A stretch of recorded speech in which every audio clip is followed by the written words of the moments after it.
আসসালামু আলাইকুম সবাইকে নুশাস ক্রিয়েশন ওয়ার্ল্ডে স্বাগত। আজকে আমি একটা নাম আর্ট করে দেখাবো।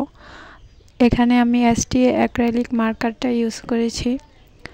প্রথমে কমলা কালার দিয়ে এঁকে নিয়েছি, তারপর হালকা বেগুনি কালারটা ইউজ করেছি।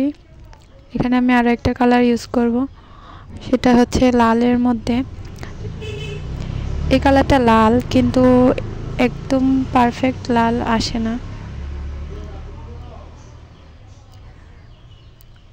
আশা করি এটার ফাইনাল লুক খুব সুন্দর হবে।